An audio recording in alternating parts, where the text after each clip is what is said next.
I sat at the far end of the table, barely inside the glow of the overhead chandelier. Crystal glasses, overpriced wine, and polished silverware surrounded me. Every seat taken by someone in a tailored suit with a smirk too practiced to be genuine. Tara's family, her co-workers, her firm's partners, the kind of people who say things like, good optics, and actually mean it. I stabbed my steak, chewed slow, and kept quiet. Then Tara stood up. She held her glass high, real proud of herself, and said it loud enough to cut through all the chatter.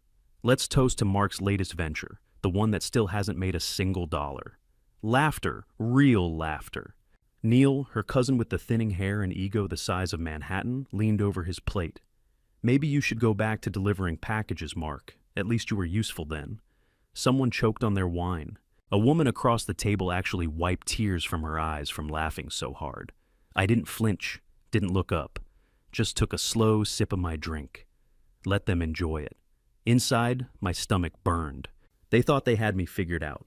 Washed-up dreamer, can't close a deal, still riding the high of some college startup that flopped.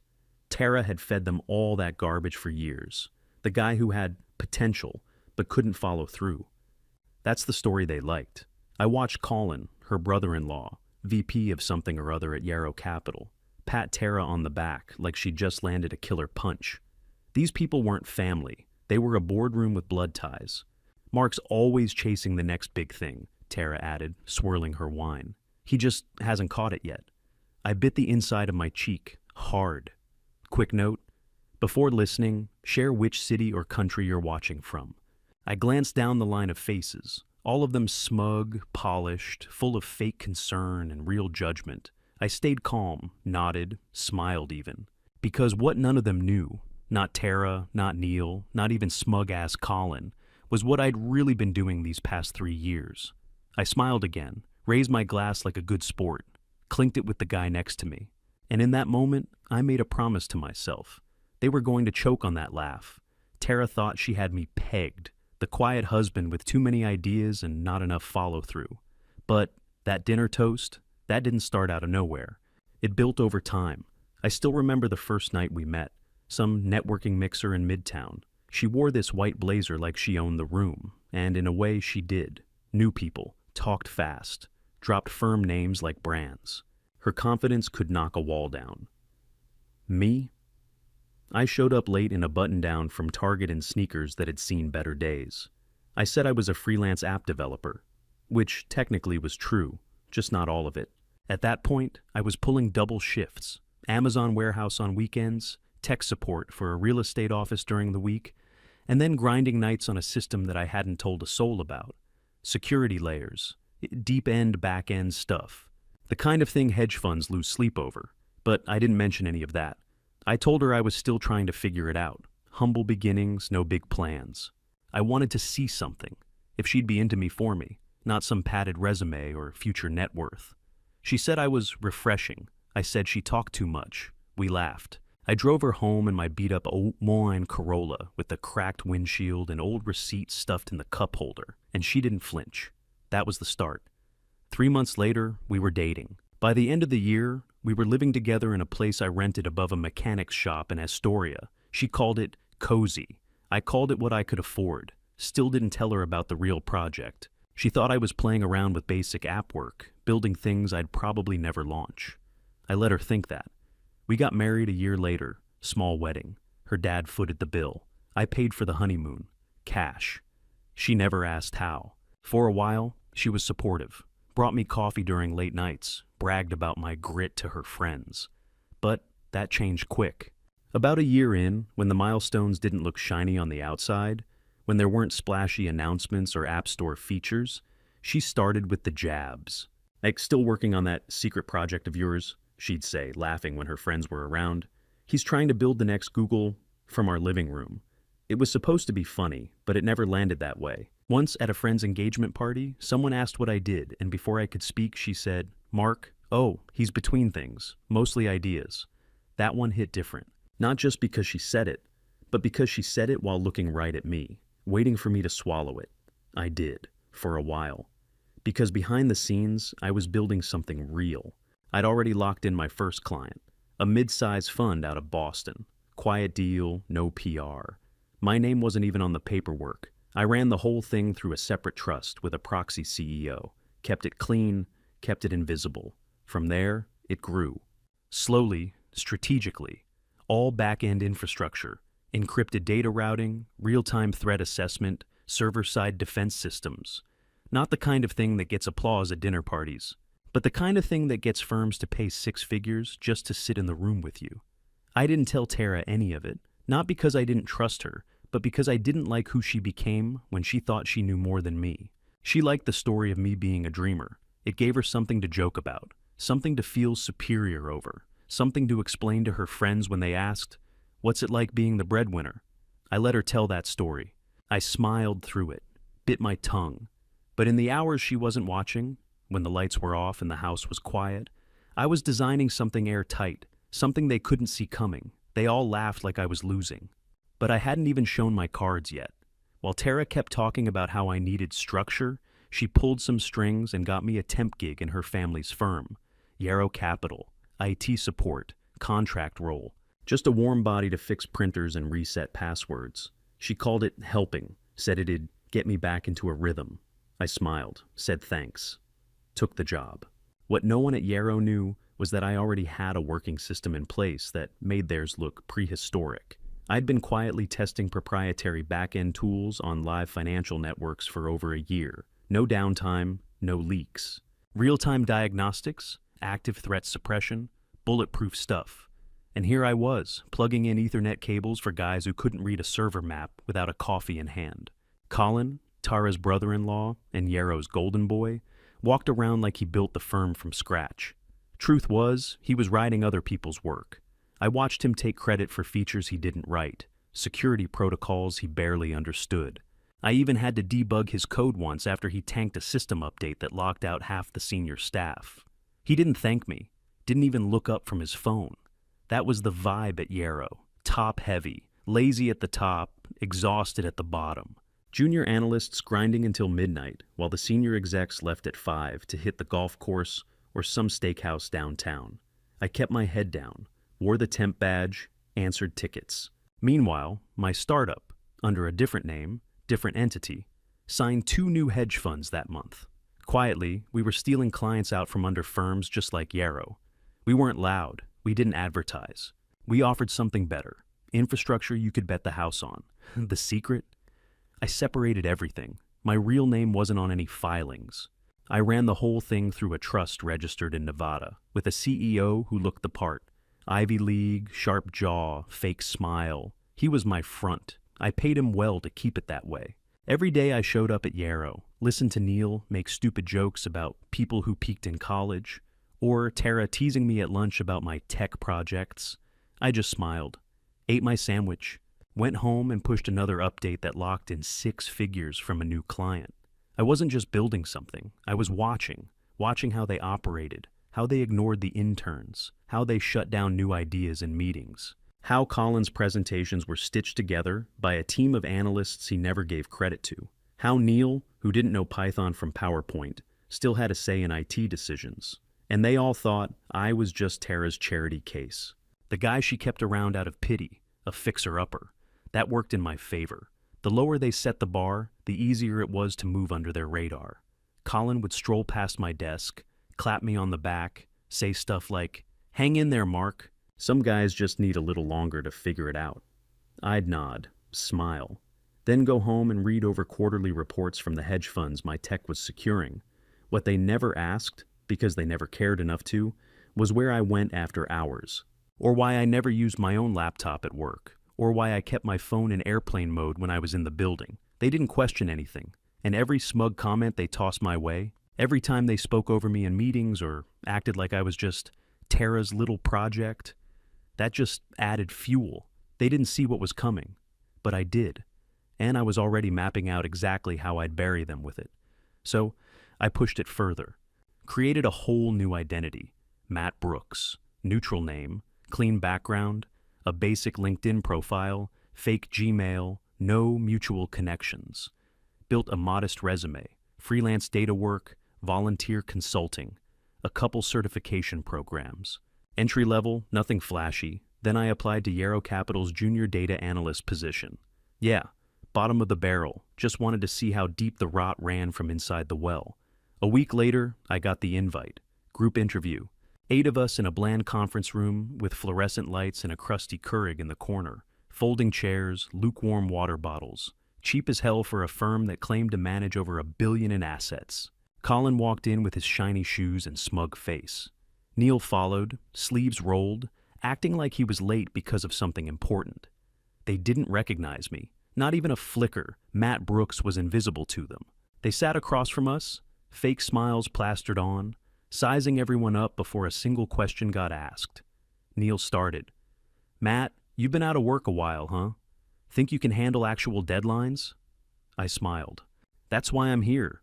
Colin flipped through my resume like it was junk mail. Volunteer consulting? He said, grinning as he read the line out loud. For who? Your cousin's lemonade stand? Laughter. One of the other candidates chuckled nervously, then looked down fast like he regretted it. I stayed quiet. Let it sit. For the next 20 minutes, they grilled us like we were beneath them. No real technical questions, just posturing. Power plays. They kept cutting people off mid-answer. Neil mocked a woman's university, said he thought that place shut down. Colin interrupted a guy mid-sentence to check his phone, then asked the same question again, like it was some kind of test. It wasn't an interview, it was a stage, and we were props for their egos. When it got back to me, Colin leaned forward. So Matt, what makes you think you belong at Yarrow? I held eye contact. You said this firm values innovation, right? He smirked. We do. Then I guess I'm curious how you recognize it when you see it. His jaw tightened. Didn't like that. Neil shifted in his seat like he smelled something weird. Colin cleared his throat. We'll be in touch. I stood, shook hands with the woman beside me, and walked out before they could dismiss me. Out in the parking garage, I sat in my car for a while, just breathing. It wasn't about me. Not really. I could have worn a disguise and handed them a Nobel Prize. They still would have laughed, because the second they thought someone had no power, they treated them like trash. It wasn't just arrogance, it was policy. I wasn't angry, I was clear. They disrespected everyone who wasn't already in their circle. Anyone who couldn't help them climb, they stepped on. Period. And now, I had exactly what I came for. Proof. That interview told me everything I needed to know. They weren't just arrogant, they were rotten. And if I was going to take them down, I needed proof. So I started building a team. Not the kind you brag about on LinkedIn. Quiet people. Professionals who knew how to keep their mouths shut. 2 forensic accountants, a pair of data engineers I trusted from my network, and 2 private investigators who didn't care whose name was on the checks as long as they cleared. We met in a rented office above a strip mall in Queens. No sign on the door, just a deadbolt and blackout curtains. Every wall had corkboards, receipts pinned, sticky notes connecting one name to another. My laptop sat in the middle of it all, running encrypted storage with backups mirrored in 3 states. The first thread came from a whistleblower email. A junior analyst at Yarrow sent an anonymous tip about strange transfers in the system. My accountants dug into it. Within a week, they found fake vendor invoices billed for consulting that never happened. Hundreds of thousands moving into shell accounts tied to Colin. From there, it snowballed. Travel logs showed Neil booking personal trips to Scottsdale, then billing them as client development. We pulled flight manifests, matched them with expense reports, same dates, same card, but no clients anywhere near those destinations. Then came the real kicker, siphoned client data. My engineers traced back-end traffic showing proprietary analytics from Yarrow servers being copied and funneled into a rival wealth firm in Arizona. Colin and Neil were packaging client insights, selling them under the table, and pocketing the cash. That wasn't incompetence, that was criminal. And Tara, she wasn't clean either. One of the investigators followed her digital trail. Emails sent late at night, attachments labeled draft or notes. When we opened them, they were internal slide decks, performance reports, even pipeline projections, all forwarded to a college friend of hers who happened to be running a competing shop out of Boston. She called it helping an old buddy. I called it espionage. I didn't blow up, didn't confront her. Instead, I recorded every call, screenshotted every attachment, and stacked it neatly in a digital vault with timestamps and IP addresses. On the surface, I was still the quiet husband, still showing up to family barbecues, flipping burgers, nodding along to Colin's boring golf stories. Neil would crack open a beer and ask if I was still chasing unicorns. Tara rolled her eyes when I talked about late nights on side projects. I played my part perfectly. But every smirk, every jab, every dismissive comment only sharpened my focus. They thought they were laughing at me. Really, they were laughing while I built the case that would bury them. I remember one barbecue especially. Colin had too much whiskey, leaned across the picnic table and said, "You know, Mark, some guys just aren't built for this world. Nothing wrong with that, but Tara deserves a winner." I smiled, took a sip of my beer. "Guess we'll see how it plays out," I said. Meanwhile, in my head, I was already picturing the folders lined up. His name, Neil's name, Tara's name. All tagged, color-coded, airtight. The deeper we dug, the worse it got. Fraudulent reimbursements, kickbacks hidden in family accounts, misappropriated client funds. It wasn't just greed, it was reckless. They were lighting their own firm on fire, and nobody at Yarrow had the spine to call it out. That's when it hit me. This wasn't just about payback. It wasn't even about respect anymore. It was about showing everyone exactly what kind of parasites had been sitting at the top of that firm. And when the time came, I wasn't just going to expose them, I was going to replace them. It was 10 a.m. sharp when I stepped through the glass doors of Yarrow Capital. No badge, no borrowed access, just me, Mark Rowan. In a tailored suit they'd never seen before, holding a leather briefcase they never thought I'd earn. Reception froze. The front desk girl, Lauren I think, blinked twice before stammering, "Can I help?" "No need," I said, heading straight for the elevators. "I'm expected." The quarterly partner meeting was on the 23rd floor. Conference room A, the one with the skyline view and ridiculous mahogany table no one used unless a client was in town. This time, I was the client, and the storm. When I walked in, it took a few seconds, just long enough for them to register the face, and then realize they couldn't laugh it off. Colin was already mid-sentence, standing by the projector like he ran the place. His mouth literally stayed open when he saw me walk past him and pull out the head chair. Neil blinked hard, gave me this twitchy little smile like he wasn't sure if it was a prank. Tara's chair? Empty. She didn't even bother showing up. I set the briefcase on the table, snapped it open, took out a single stack of sealed folders. "Let's get something clear," I said, loud and calm. "This isn't just a partner meeting." I slid the folders out in a clean row. "It's an audit." Dead silence. I stood, clicked the remote, and the wall screen behind me lit up. One by one, I opened slides, labeled emails, flagged transactions, PDF call logs. "Colin, you funneled analytics to Rivalis Capital between April and August. Sold proprietary insights for personal gain. You masked them as vendor invoices, filed under third-party tech consultation." Colin opened his mouth. I didn't stop. "Neil, you billed over $75,000 in travel expenses to locations with no client presence. I've got airline logs, GPS data, receipts for golf resort stays, and matching internal calendar invites showing you were not where you claimed to be." Neil tried to laugh. This is ridiculous." I clicked again. "Page 14. Your voice recorded. You literally say, 'Client doesn't need to know we reuse the models.'" No one spoke. I turned toward the group. 10 people, all of them pale, stiff, quiet as hell. "This company's been bleeding because of the people in this room. Because the top protects itself while the bottom does the actual work. You pushed out talent, silenced whistleblowers, spent money that didn't belong to you." One guy started shifting in his chair, like he might speak. I pointed at him. "You signed off on it, don't even try it." Then I pulled out the final folder, the thick one.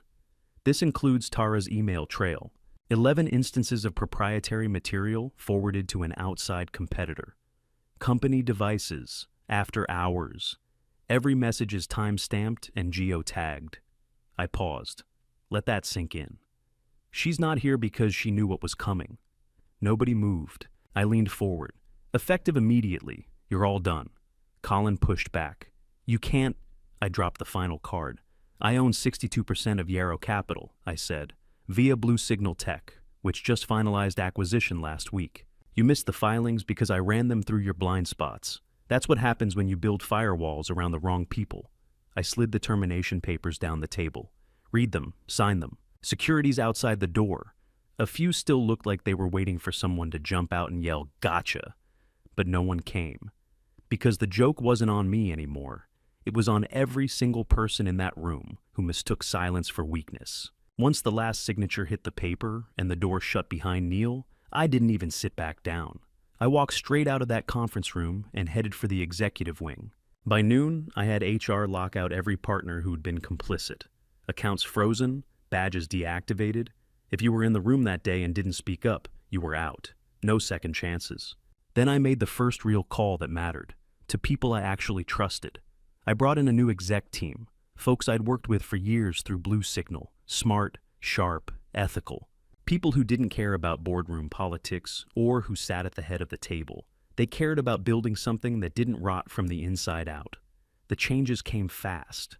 We promoted 2 junior analysts, Maya and Devin, who had flagged irregularities a year ago and got shut down by Colin. Both of them thought they were being fired when I called them in. Instead, I handed each a leadership badge and told them they were now running the Data Integrity Unit. Maya cried. Devin just said, "It's about damn time." We rolled out strict compliance protocols, full transparency dashboards, open ledger audits. Every division got an anonymous reporting line with direct access to internal counsel. No more closed-door deals, no more untouchables. Then we stripped the brand. Yarrow was dead. The name, the site, the letterhead, all of it gone by the end of the week. In its place, we launched Signal Core Capital, same firm, new blood, new bones. I walked the halls that first Monday under the new banner. People looked up from their desks when I passed, not out of fear, but curiosity. Some even smiled, not the fake corporate kind, real smiles. One guy, middle-aged, wore a wrinkled button-down and looked like he hadn't had a peaceful workday in a year. As I passed, he nodded and said, "I think we've all been waiting for this." That stuck with me. The break room, once dead silent during lunch, had chatter again. The junior staff didn't scatter when a senior exec walked by. I caught 2 interns showing off dashboards they had built, and getting credit for it. The whole energy shifted. Not overnight, not perfectly. But you could feel it. People didn't just come to work. They showed up like they finally mattered.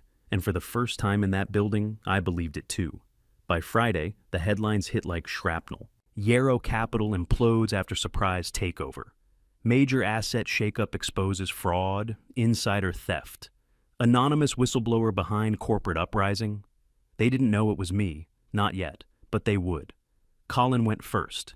Filed for bankruptcy within 3 weeks. His accounts were drained, not just by legal fees, but by the sudden stop in off-the-books money. The Arizona firm dropped him like a hot rock. Neil got served with 2 separate lawsuits from ex-clients. One of them was a retired surgeon who lost almost $500,000 because Neil repackaged old analytics and never disclosed risk thresholds. Another was a small business fund that was suing for breach of fiduciary duty. He tried to spin it, tried to claim it was common practice and not malicious. I sent the plaintiff's attorney 10 more files. He shut up real quick after that. Tara, though, she played the long game, pretended she had no clue, claimed she was manipulated and just forwarding materials for feedback. Said she never knew how they were being used. Didn't matter. The emails didn't lie. IP logs, timestamps, replies from her friend with actual strategy notes. She knew exactly what she was doing. We settled in private. She got nothing. No stake, no stock, no payout. Just her last name, and she was welcome to keep it. HR scrubbed her from all company assets. Photos, press releases, even her blog posts from Yarrow's old website, gone.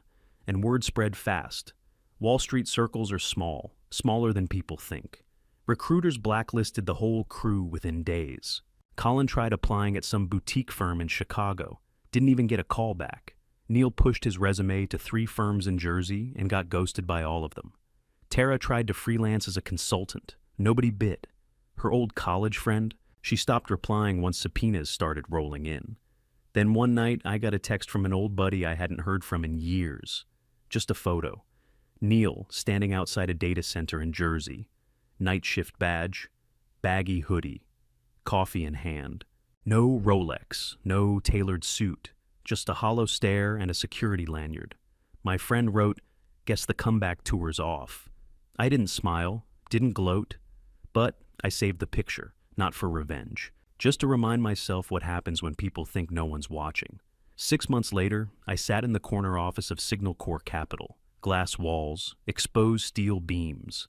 The place had weight to it, not flashy, not cold, just solid. It was after hours, but half the floor was still lit up. Teams huddled around whiteboards, bouncing ideas, running simulations. No one's badge got scanned just to clock hours. They stayed because they wanted to. We just closed a joint contract with a Fortune 100 firm, predictive security AI, the same core system I started building back when I was still being laughed at over dinner. But that wasn't what got to me. What hit hardest was seeing people finally treated right. Maya, the junior analyst Colin used to cut off mid-sentence, now ran our compliance division. Devin led predictive modeling.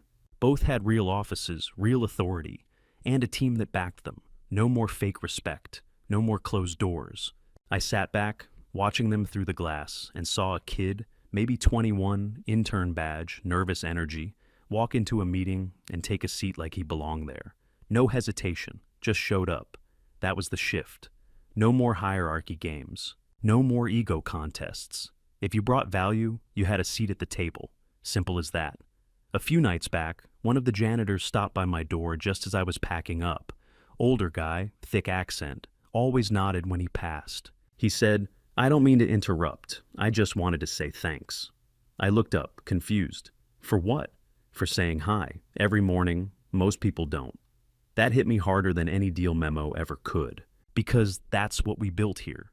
Not just a company, but a place where everyone got seen. Sometimes late at night, I'd catch myself thinking about that dinner table. The snide jokes, the smug looks, the wine glass in Tara's hand shaking with laughter. I don't feel rage anymore, just clarity. That version of me, the one they mocked, he built this. Quietly.